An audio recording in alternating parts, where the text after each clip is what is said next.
So, I passed my RIA mortgage financing articling exam. I'm so happy I got an 81. I checked it in the car. Do the hard questions first, if anything, and that's probably what's going to give it to me. But knowing you're confident and you know your material and come out knowing the same thing. Make sure you always have extra time leveraging at the end so you could check your answers and stay as long as possible. You don't have to stay all the way, but just stay as long as possible to check through it a couple times and knowing you're confident and you know your material and come out knowing the same thing. Make sure you always have extra time leveraging at the end so you could check your answers and stay as long as possible. You don't have to stay all the way, but just stay as long as possible to check through it a couple times and redo your answers and things like that. And I can't believe I got it, and also pray to Jesus before, pray to Jesus after, thank him, and know that he's protecting your right to, I could say, an equitable life on this earth, and so that you can help others as well, and he knows that this is your path, and this is your way that you have chosen, you have consented to choose to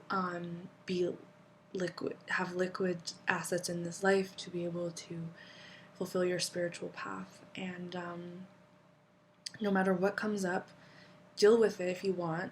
Don't ignore it, but deal with it fast, quickly, and with a lot of intention and energy, because this morning we had a JD Byrider issue, and I told him just call them or call whoever, exhaust all your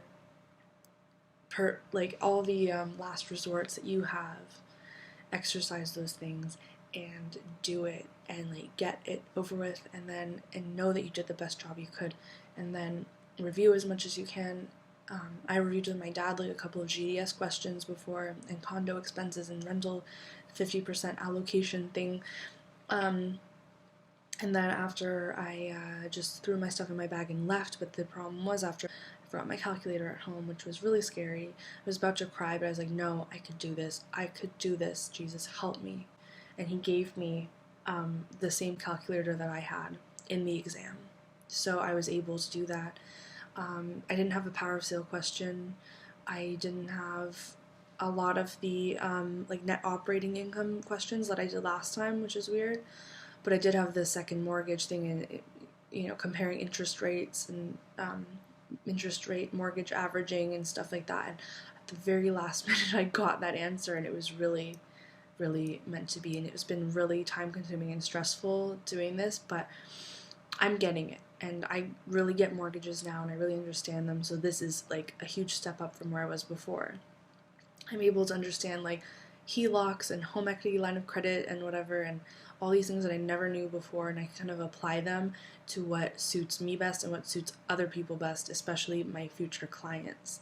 And I can also, kind of think critically about what I'm going to do with my money, or other people around me that are having issues and stuff with money and stuff like that. And I feel kind of like my brain is mush right now, but I feel way better than I did before for some reason. And I went to bed an hour earlier than I did last time, woke up an hour earlier than I did last time.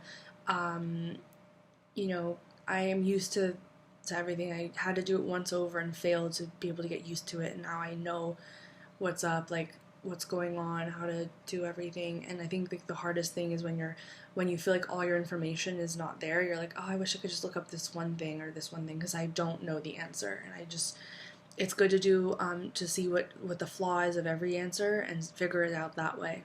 I'm really proud of myself for getting an 81. I think those are my highest marks, are usually in that range, so this was kind of meant to be. This was kind of on the fluke.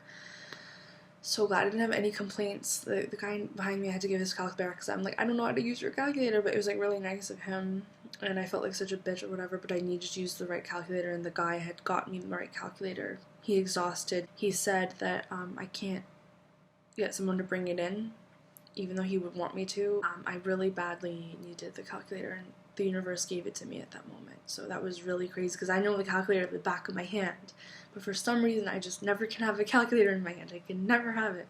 It always falls out of my hand. The universe knows or the bad parts of the universe know I'm just too good with my calculator, so just take it away from me. I think that it's probably why, but I can't believe I'm finished mortgage financing. Yes, it's over.